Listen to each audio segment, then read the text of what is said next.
I think in some sense people are just thinking about AI and the LLMs as, oh, like this is just the next stage of the internet. So now I'm going to be super brainy and I can sit down and chat GPT is going to help me.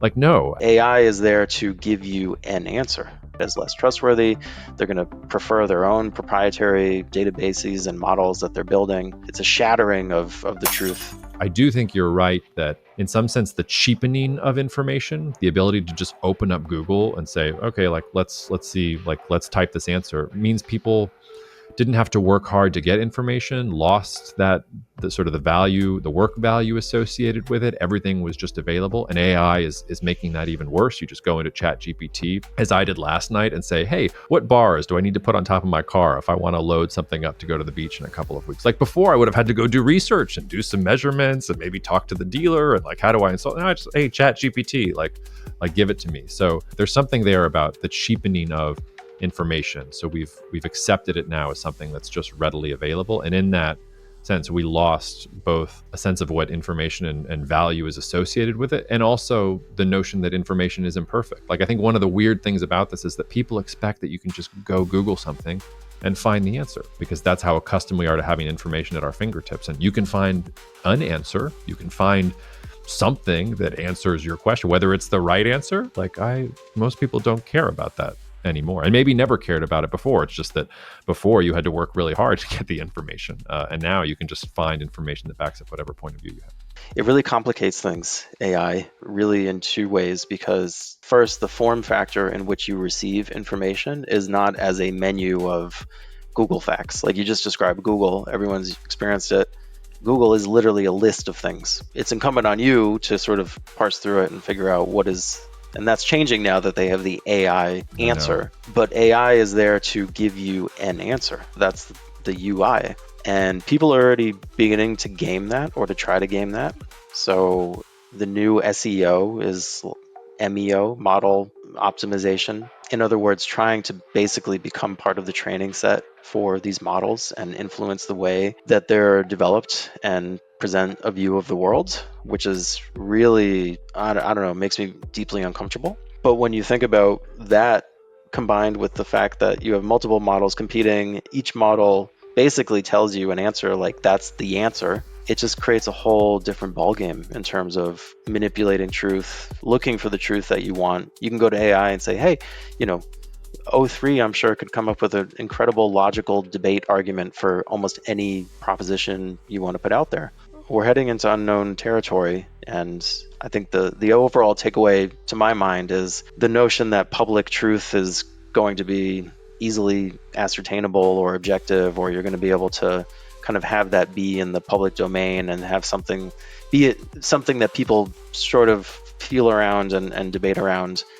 I think that's going to become even harder, and you're going to have more retreating into private truths and private domains of proprietary information that people are reluctant to share, especially as an investor. I know this is sort of slightly adjacent, but that is a huge trend that we're spending a ton of time building out proprietary information again, because for a long time, proprietary information wasn't that useful as an investor because there was so much in the fire hose that you could get really differentiated insights by just figuring out what to focus on, because things would be hiding in plain sight. That's not really going to be the case for much longer, because the ability of AI and LLMs to truly grab information and digest it and identify things that previously might have gone overlooked, even though they were in public domains, that's going to really make private data much, much more valuable in terms of a source of edge.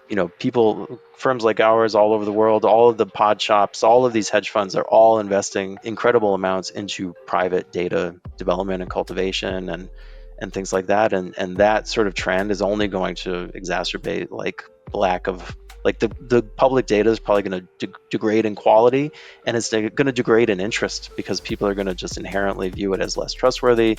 They're going to prefer their own proprietary, databases and models that they're building. It's a shattering of the truth, I think, is in the future.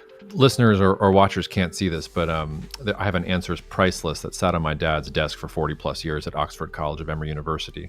And it says answers 75 cents. Answers requiring thought, $1.25. answers correct, $2.15, and dumb looks are still free. He had that on his desk for every office hours that students came into for 40 plus years, and it now sits above my desk. I look at it every day. So actually, like, there is something to that like you can give answers to anyone. In some sense, education is about the ability to inhabit different arguments, to put, a coin in the slot machine and say, okay, give me the pro-China argument, give me the anti-China argument, give me the what is the argument that I'm not seeing at all, find the black swan. Like, that's the hardcore reasoning that in some sense that AI is trying to replicate. But to your point, like, yeah, and it goes to it's taken me, I mean, maybe this is banal, and it's bad that it's taken me until August 25 to realize that the real story about AI is that the ones that are going to be able to use it the best are the ones who have the highest quality inputs and who can protect those inputs from it just being out there in the world. Because as soon as something is out there in the public domain, and this was always true theoretically, but now it's really true. Now it's lost, because now any of these AI LLMs, they can go find it, and they'll find it better than a human being can, because they're just scraping so much stuff. They're so much quicker. They're like Data in Star Trek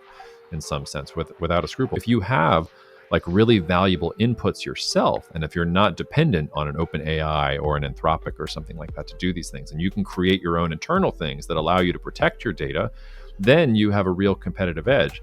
The flip side of that is then you have to be extremely secure with your data.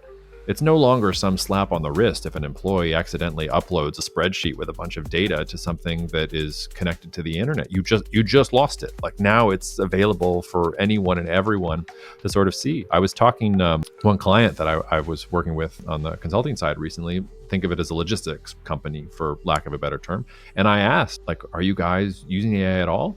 And the answer was, like, some of us are playing around with it. In my head, I was like, you guys have access, like, you're doing logistics, so you have access to data that most people would kill for, like what people want, when they want it, how much they're buying, fuel expenses for the actual transportation. Like, you're sitting on a gold mine, and you haven't even, like, they hadn't even thought about it. They just had some employees who were like fiddling around on the side with ChatGPT and trying to explore with it. It seems to me that we're actually like fairly early on in this trend, and that we don't understand exactly just how valuable information and quality inputs are going to be to creating these models that can then supercharge things. Because I think in some sense people are just thinking about AI and the LLMs as, oh, like, this is just the next stage of the internet. So now I'm going to be super brainy and I can sit down and ChatGPT is going to help me. Like, no, actually the way this is going to work is Amazon, not the company I was working for, so just a hypothetical example, Amazon's going to take all the data that they have, create their own LLM, and have their own model telling them what to do in terms of pricing and how to get rid of competitors, and what to charge customers, and how to, like, I think that's like the place that we're moving towards, and that quality of inputs and protecting inputs and then building something that your inputs can communicate to, like, now it's starting to come. I know I already referenced Blade Runner with the retiring Ethelbert Stewart, but this was another thing I said on the Substack last week. Like, suddenly the vision of a company like Tyrell Corporation becoming more powerful than governments makes sense.